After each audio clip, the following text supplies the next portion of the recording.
तो दोस्तों कैसे हो आप। दोस्तों हम आपके लिए लेके आ गए हैं आपके favourite share Reliance infrastructure limited के बारे में एक लेटेस्ट जानकारी।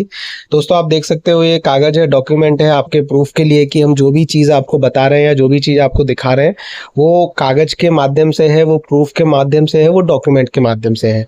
हम कोई भी चीज़ अपनी वीडियोस में नहीं बताते जो हम प्रूफ नहीं दे सकते जिस चीज़ का, क्योंकि जिस चीज़ का प्रूफ है वही सत्य है, जिसका प्रूफ नहीं है वो हमेशा एक क्वेश्चन मार्क रहता है कि क्या वो सही है या वो गलत हो सकती है। तो दोस्तों आप देख सकते हो 2 तारीख है, 2 जून है और आज के 2 जून के दिन ये खबर आई है। दोस्तों सबसे इम्पोर्टेंट बात ये है इसमें कि रिलायंस इंफ्रा एक ऐसी कंपनी है अनिल अंबानी जी की कि रिलायंस इंफ्रा, रिलायंस पावर, ये उनके जो बुरा वक्त उनका जो चल रहा था उसको अच्छे वक्त में बदल रही हैं और ये शेयर बहुत ताबड़तोड़ तरीके से बढ़ता जा रहा है। किसी टाइम पे ये 2 रुपये 4 रुपये का हुआ करता था, आज से 5-6 साल 6 पहले, तब ये शेयर हम लोगों ने परचेज किया था। तो दोस्तों ये देखिए कि बीएसई पे और एनएसई पे इन्होंने बताया है और ये डिस्क्लोजर किया है कि regulation 30 of the securities and exchange board of India regulation 2015।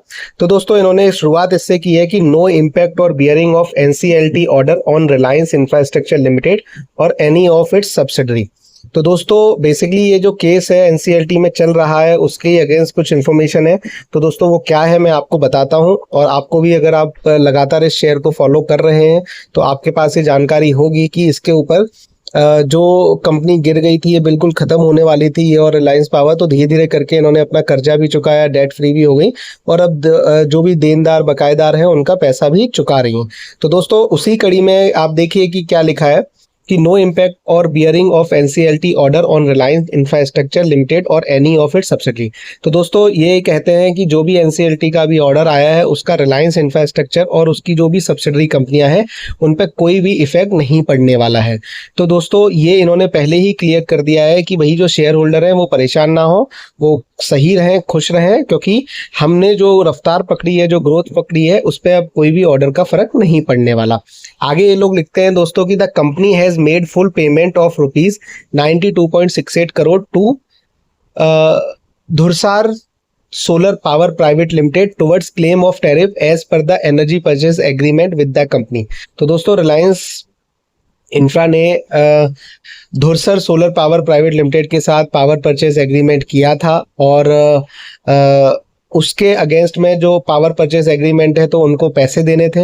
वो पैसे उन्होंने क्लेम किए थे कि हमें 92.68 करोड़ रुपए मिलने हैं, पर वो पैसे शायद ये लोग नहीं दे पाए रिलायंस इंफ्रा। तो उन्होंने एनसीएलटी में ऑर्डर कर दिया कि भैया ऑनरेबल हाई कोर्ट क्या और एनसीएलटी में कि भैया हमको वो पैसे दिलाए जाए। तो इन्होंने यही डिक्लेयर करने के लिए क्या है कि उन्होंने जो भी क्लेम आया था उस क्लेम को पूरी तरीके से भरपाई करते हुए पूरे पैसे दे दिए हैं। And accordingly the company preferred an appeal before the honourable NCLAT and will seek withdrawal of the order dated May 30, 2025 passed by NCLT Mumbai in case number CPIB for corporate insolvency resolution process and appointment of the interim resolution professional।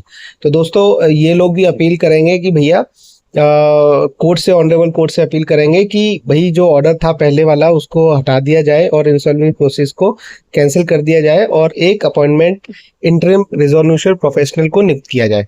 तो देखिए the NCLT order has become infructuous as legally advised upon full payment having already been made. तो ये कहते हैं कि जो NCLT ने order दिया था, हालांकि वो ऑर्डर दिया था पेमेंट नहीं करने पे, तो जब हमने पेमेंट कर दिया है तो वो ऑर्डर अब उसका कोई मतलब नहीं रह जाता।